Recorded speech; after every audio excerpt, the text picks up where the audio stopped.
my mother's mouth and my father's eyes. On my face, they are still together. Worcestershire. When you are the last born child to your separated parents, your bones are the most important thing about you. They turn artifacts when the love that made you goes extinct. Preserving them is the duty of divorce. If my folks agreed on anything, it's that I was a picky eater. Mommy stacks my plate with arroz con pollo. Watches as I separate the main dish from the side. Bobby walks in late from work again. Had a side dish of his own before this meal. Wiped the corners of his mouth before either of us could notice. See, my folks were good at shifting focus. If ever they had too much on their plate, they'd speak of how empty mine was instead. Said my eating habits were as poor as they were back home in Panama, but still, mommy turns up the heat. Cause if a Latino family knows anything, it's how to feed away the fear, how to fill our mouths with so much chicken, there's no room left to talk about the side chick, and how to season so sweet you can barely taste the bitter, how to break bread almost as hard as we break vows here. Let's share around this table. Everyone gets a piece of the almost. Let these crumbs tell the story of how we sazoned away society's picture of a nuclear family, how their mija be the last remnant of 20 years of marriage. And I remember standing in the kitchen with mommy, watching her pour salt all over the meat. She tells me sal is the greatest preserver of bones after all. And now I know why she'd always sprinkle a little extra for me. The later dad came home from work, the more food mommy stacked on my plate. And papi fed me too. Always had a snack waiting for me in his briefcase, and now I know why. They knew they'd split up someday and needed a trophy, so they chose me, fattening me up like the sacrifice they knew I'd one day be. And I can hear them now. They say, look at my daughter. Isn't she beautiful? Isn't she proof that we were once in love? But divorce has taught me more than love ever could. I've learned 3 things. 1, your marriage is only as healthy as your children remember it too. It doesn't matter if the best way to a man's heart is through his stomach when the man is a binge eater. 3, my parents poured so much love into me that they didn't have any left for each other. The years have passed. It is my graduation day. My parents walk into the same room for the first time in years. I fake a smile so forced you couldn't tell if this was my ceremony or a reception for their divorce, but we've posed for that camera. As though there are not generations of salted bones under our feet, we sit around the table as we remember that this is our favorite way to forget. Papi raises a glass to me. They say, mija, we're so proud of you. And I say, Mom, Dad, tonight we feast. Thank you. You guys can follow me on Instagram at 3_Jessie with a G. My Instagram is 3_GESSIE if you want to stay connected with me. Thank you for listening.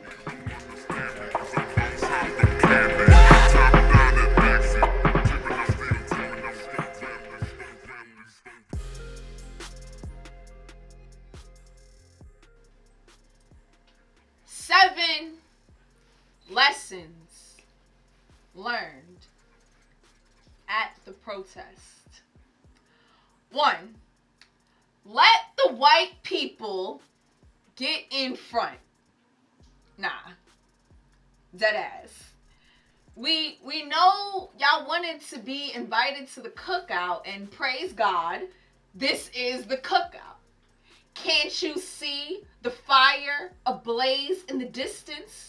Don't you smell the brown meat grilling, hot, angry from years of being burned in the freezer, hungry from how long we've been left to rot? Damn right, this ain't a democracy unless you icing down with me, so yeah, allow your white shield to cover me like a picnic of guilty tears. It's the least you can do after showing up early and bringing nothing for decades. 2, if a black woman dies and there is no camera around to record, does it even make a tragedy?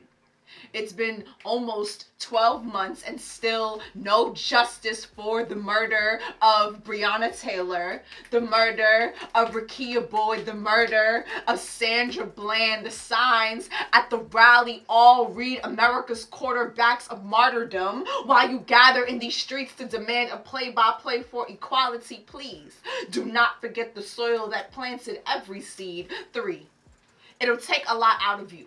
By the end of 7 miles, you will rattle in your bones. You will know what our ancestors meant by a long trek to freedom. Do you still walk? Do you take each step like a bomb ticking on the inside of your psyche?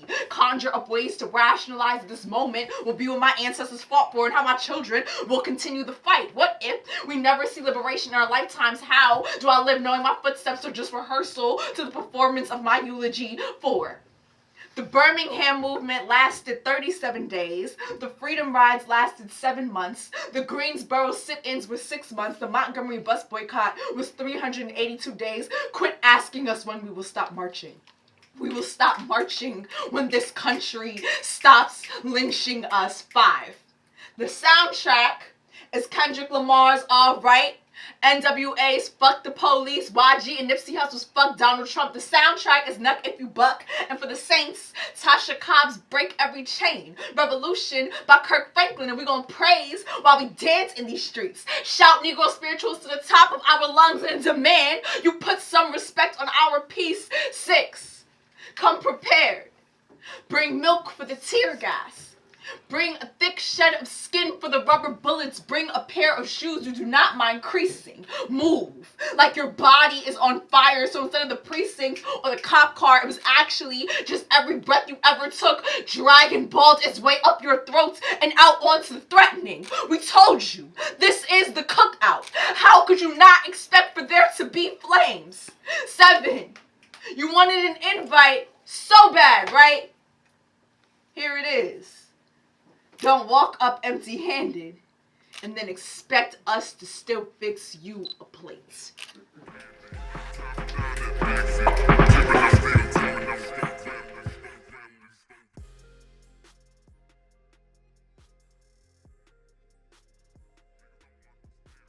How to make a Nigerian woman. 1. Add a cup of beauty, a handful of dark coils, a sprinkle of anger, and a splash of intellect. 2. Stir in sugar, spice, and everything nice. Because what is a girl without these pretty little things? 3. Bake her in the fire that is Nigeria. Let the heat enter and sit in her bones so she knows where she's from. Never mind if it hurts or burns. After all, doesn't everyone have scars for? Make sure to leave the oven door open. You want the Lagos breeze to crystallize her edges so she shines just right. 5. You want to mold her tongue, to curve around English words like silk, but still stumble on the harsh lines of native tongues. You'll have to do that bit carefully, so she thinks it's her fault. 6. Coat her in the age-old amnesia you have used for generations. So she looks back and cannot see the history of her nation, so that when she thinks of the word colonization, she does not remember the word genocide. 7. Take her out and leave her to cool somewhere different. Abroad is better, because this fire that you have embedded in her must be refined by education, must be refined by exposure, must be refined. 8. Carefully fix a brown-pink smile right in the middle of her face. Make sure it stays on right, because she will need to wear it longer than she is willing to, longer than she is able to. 9. Frost her with a too thick layer of the darkest melanin you can find. Be careful not to touch the icing, because melanin leaves a stain that will not come off. It is unapologetic in the same way that she will be. So now you have your Nigerian woman, standing proud, the same woman that you have forged from fire. You can begin to erode wave by wave. Start by deciding a career choice for her. It is either doctor, engineer, or lawyer, because your money cannot be wasted on her passions. Hang her degrees on the wall, but force her to stay at home and dust them. Next, you want to marry her off, but only to the highest bidder. Her bride price is a tag around her neck, reminder what you said years ago. This is it. Her purpose. To sit tight and be pretty. After all, it took so much to make her. After all, she is a woman. After all, it takes real courage to be a Nigerian woman, so sit down. You have had your chance. Now watch as the creation does the creating. Watch as she molds glitter out of wastelands. Watch as she bends the very fabric of human essence to her will. She'll create generations of critical thinkers, amass thousands of cycle breakers. She will alter the very landscape of your toxic mindset. Now, this is no witchcraft, but it is magic. Because what is melanin if not bold? Because what is Nigerian if not beyond expectations? Because tell me, what is black girl if not magic?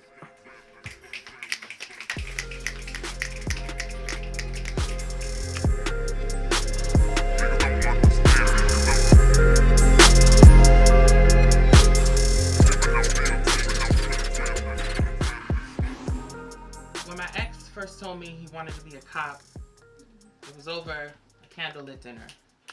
Jokingly, I said, well, I love a man in uniform. Started imagining him walking through the door, doing things to me that I'll save for another poem. In the days leading up to him going into the academy, I couldn't help but think about our childhood.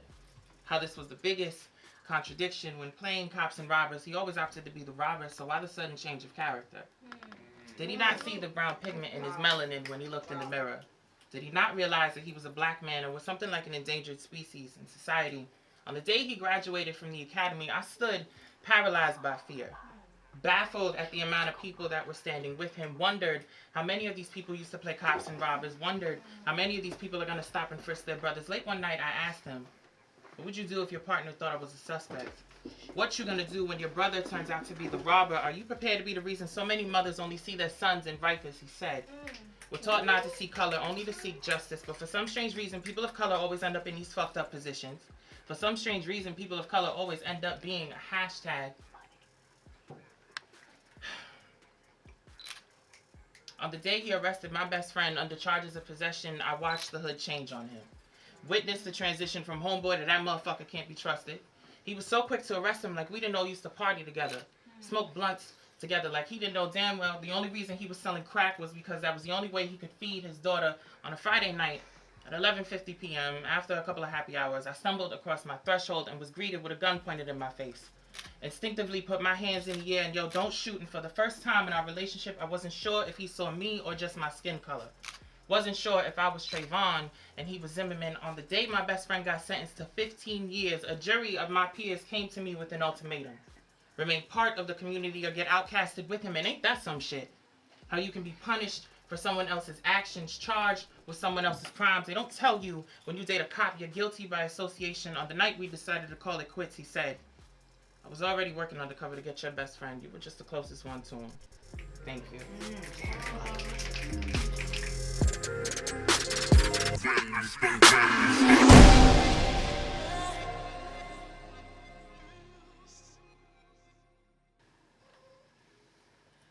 I was walking down the street lost in a cold, cold world.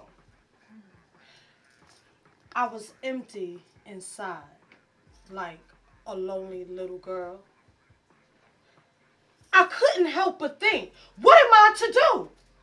And because there was no guidance, I walked in a grown woman's shoes. See, I ran into some ditches. I fell into some holes. I even went so far and gave to the darkness my soul. I was lost. I was confused. I was angry and insane. I was hurting. I was depressed. I was stressed. I knew nothing but pain. But then I met this man. I know we believe in different things, but for me, that name is Jesus Christ. See, he really touched my heart when he said, I'll give you life. I didn't understand. Yet I still said, okay. That's why I can shout for joy because he is my savior until this day. See, he paid the price for me when he died on Calvary. But then I got impatient and began to fight. I turned my back on him and went back to my dark nights. I couldn't even see. I couldn't even breathe. With my back against the wall, I had to fall back down on my knees. So he took me by the hand and said, come back home to your real man. Because see, I was chasing after the world, running back to that lost, dark, lonely little girl. Yeah, I make mistakes, but I thank him for his love, his mercy, and his grace. That's why I can put a smile on my face and sing that song. Amazing grace, how sweet the sound. So now, when I look back at my past, I know my God has made me to laugh. Because, see, I know it was for a reason. Just one long, dark, dark, dark season. See, I know I met the right man because my hands are in his hands. And I thank him for the process of the cleansing of my heart because one day he and I, we would never be apart. See, I met the right man. Thank you.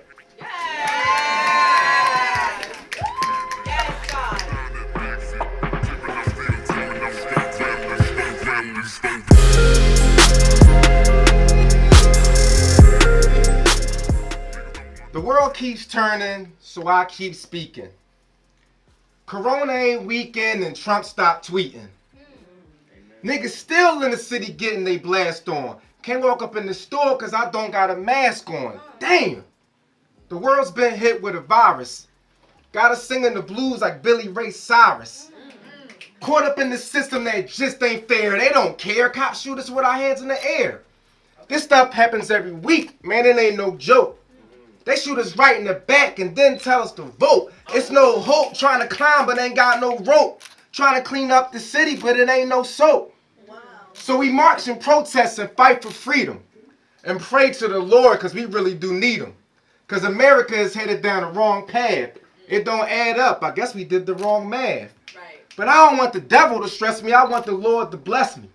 Cause I'm a good fella but I ain't talking Joe Pesci. But every other day, this life, it want to stress me, so I pop a couple Xannies and take them down with a Pepsi. I don't do it to get high, I do it just to get by. My soul is low, so I do it just to lift my spirits up. I write a poem and tear it up, then look at the news and I really start tearing up. We in troubled waters like a sailor. They put 8 bullets inside of Breonna Taylor. And what make the situation even sadder, no cop got arrested like her life ain't even matter. What's the price of a black man's life? The price probably lower than the black pair of Nikes. Man, y'all don't know my pity. Only power black people got is that show by 50. Dang.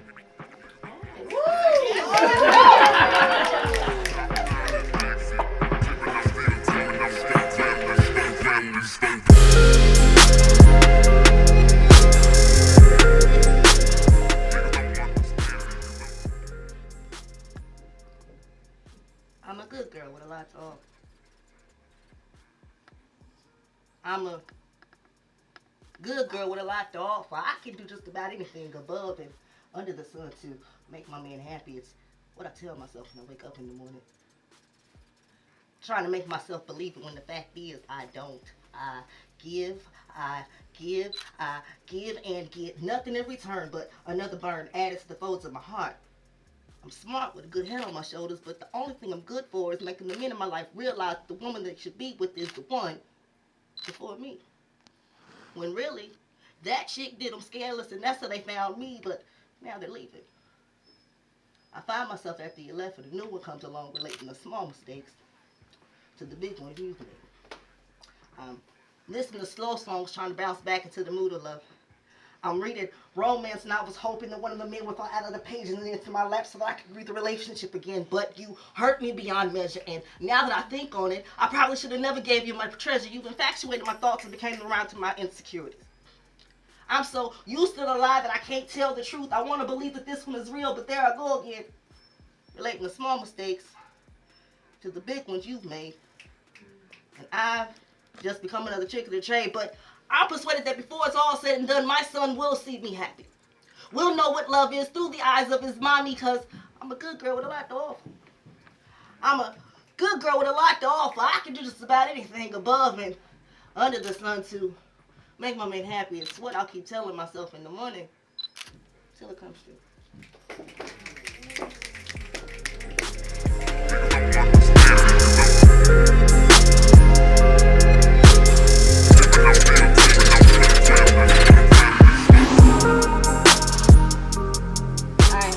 Jessica. How's everybody doing? Alright, bet. Me too. So the rum punch is good? Thank my lovely. Hold on, give a round of applause for my rum punch. The person who made the rum punch. Wait, I didn't even know that there's rum punch. I need to get some after this. Yeah, the rum punch is right. It should be enough. Yeah, it's plenty left. Yeah. Okay, cool. Alright, I'm gonna read this poem. It's called Fuck Him. Preach. Alright, it's called Fuck Him. He said he needed time. Then out of nowhere he just dipped. No 2 weeks or nothing, and he ain't even tell you shit. Caught off guard. Cause you thought things were all right. Now you crying, staring at his IG all night. Cause you catching the subs and passive aggressive posting. Said he likes to keep a private life, but he's out here boasting by his next big moves, by his next big shots, by how he's so proud to be fucking with these thoughts. He's deliberate, inconsiderate. You gave him your heart and words can't describe what he did to it, but all that bad shit fades and all that pain goes away when you hear his fucking voice or see his stupid face. He's got you hypnotized, like you're in some kind of trance. So he manipulates you into thinking that he's worth another chance, but there comes a point in time when you realize what you're worth. So you leave and don't look back, no matter how much it hurts, because it kills you to know the person who empties your heart was the same who used to fill you. But you keep that head straight and you take his advice. So you crying at home but post, I'm living my best life. Then you see his followers skyrocket and you finally build the courage to unfollow and block him. Then shorty posts some pics and he dies of dehydration. But remember, y'all broke up, so he owes no explanation. He left you because he wasn't ready to take the next step. Then you catch his ass on Tinder and he ain't swiping to the left. He's got a new girl. He's talking all star, slick too. Thinks he's in love because she puts up with this shit and gave it up quick too. Now she's getting the same treatment you had. Getting fill-ins to match his fucking do-rag. You mad. Mad he wasn't man enough to want to build and stay. Mad he's given her the love he should have gave you from the first day. It hurts, don't it? To be left out of the team and treated like an opponent. To know yesterday he said your name, but now it's her name that he's moaning. It's her name on his phone and it's her name he stays calling, and it's her bed now he's waking up to every morning when it should have been you. Cause it could have been you. You tried everything on earth so that it would have been you. But would've, could've, should've doesn't stitch up your cuts. And would've, could've, should've doesn't fix y'all back up. Cause now she's got his attention. She's riding with him but ain't got no sense of direction. So y'all can have your matching sets and y'all can have your trashy sex. Just watch out for him, sis, cause he'll do you dirty next. Cause he's a fuck boy. He walks, talks, and traps like one, claiming he's a real man but never acts like one. And you feel stupid for believing him. Stupid for seeing something he don't even see in him. He used to laugh at you, but guess who's laughing still? It's true. When a good woman leaves your life, everything goes downhill cause he got no job and no ambition. No goals, just hopeful wishing. And now he wanna text you like everything's just fine. It's like he got an alert on his phone that he finally left your mind, and you feeling so torn. Like LaToya Luckett. Part of you wants to respond, but the other half says fuck it. So you burning a hole through your screen just staring at his name. Thinking, how could he be so nonchalant after causing so much pain? After not giving a fuck about leaving so abrupt? He does not have the right to come back once you finally gave up. Once you crossed him out your heart. Once you crossed him out your mind. That shit was not easy. It took a long time for you to feel okay. And not that fake it till you make it. You can bounce back from a scratch. But he took your heart to break it. He took all of your feelings and tried to manipulate it. He fucked you raw so many times, then claimed y'all never dated. Fuck him. And that's that piece. So I have a recently published book. It's titled Manipulated by Love, Sex, and Depression. I have 5 copies on me today. If anyone wants to buy it, it's $20. If not, you can visit strongerthanmypain.com. Okay. Alright.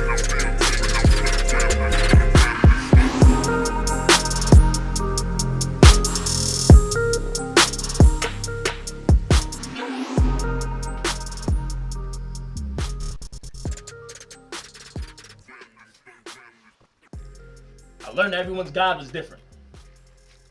he, she, or they can be made in your image, so y'all know my God, well, she was a black woman. However, I started questioning my faith in God when God started beating the living shit out of me from the age of 10. I learned using your tongue was a difference between life or death when speaking back to a God you pray to, her voice. Being the thunder that ripples through the cells in your skin left fist. Being the lightning that strikes me down her right. Being a storm that engulfs my essence. I always had a different meaning for being under the weather. This God masqueraded as family. Someone I shed blood with the same one who shed my blood with the carpet, the couch, the curtain that hid their wicked smile that masqueraded their freaking fucking smile. It's hard to say this poem without stumbling. Go back to that place, but most go to church once or twice a week. I was there any day that ends in Y, her home, being the place in which he manifested my prayers into beatings with a curtain rod. Ironic. I always saw death in the room in which those lived in. What do you do? When you worship a God that punishes you with the hand of the devil, the bruises spoke for me, my vocal cords couldn't.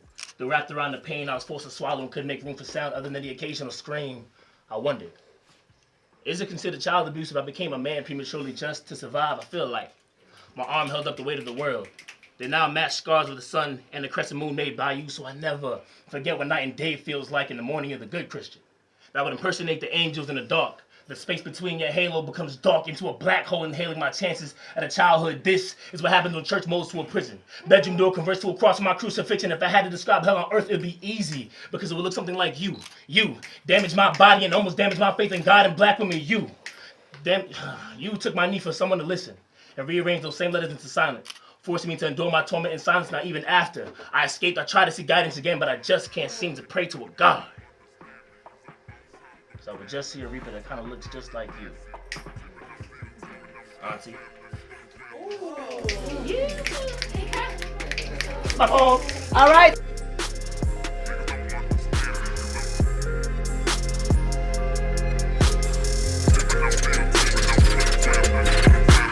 This is for everybody. It's called Fuck the Dream. Alright, we need quiet on the set. We need full respect for this face off. Alright, 5, 4, 3, 2, 1. Run it. Fuck the dream. Sometimes I wish I was never accepted. They say college ain't no joke, but this wasn't what I was expecting. You see college on TV showing parties in the dorms, but I learned anxiety is the university societal norm. Depression, drugs, and beers is how I've coped throughout the years. If I ever get my diploma, it'll say master's in crime with a minor in tears, and I'm not even fucking done. I had a 4-year plan, but college is a bitch, and that bitch got hands. Fuck it. I'll just be a stripper.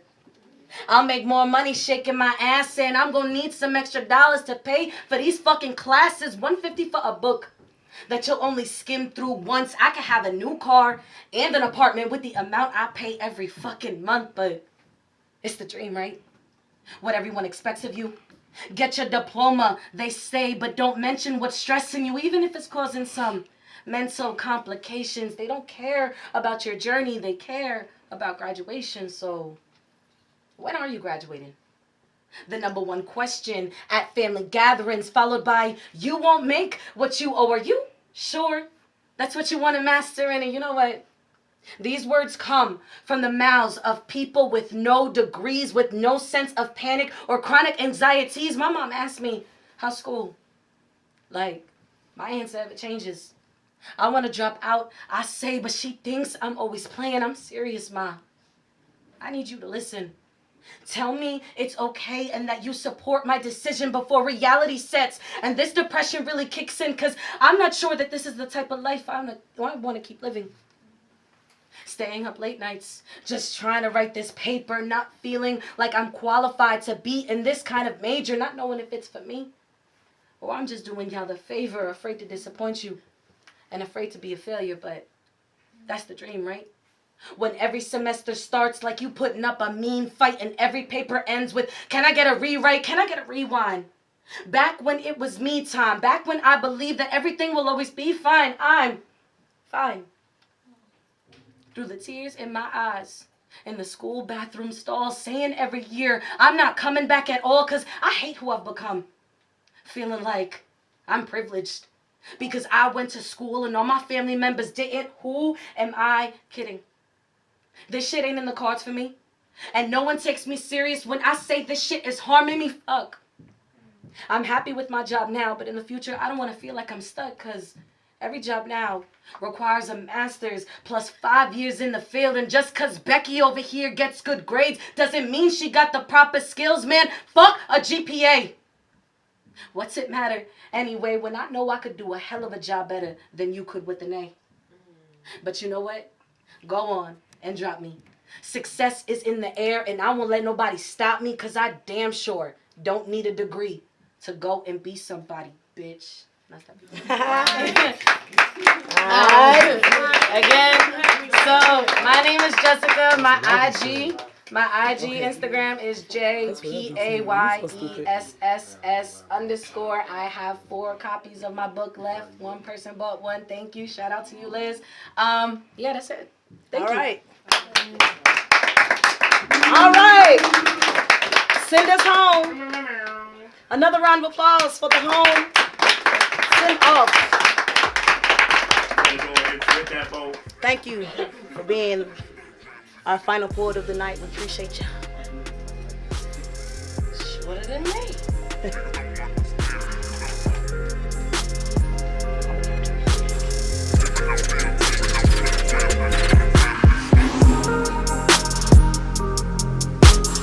In 5, 4, 3, 2. Damn. These little dirty thoughts that I be having. The look in her eyes had me horny. So I opened up my legs and let her read the whole book as I tell the story. She talked about the confidence in my gaze. I said, come here, let me dirty wine all over that face. I said, yeah, mommy, I'm the best you ever had. Now spread them cheeks and watch me bounce that ass. I was under deep sedation. Yeah, the feeling of her fingers so deep, the penetration had my pussy lips vibrating. Yeah, my face was real disgruntled from the pressure of our climax.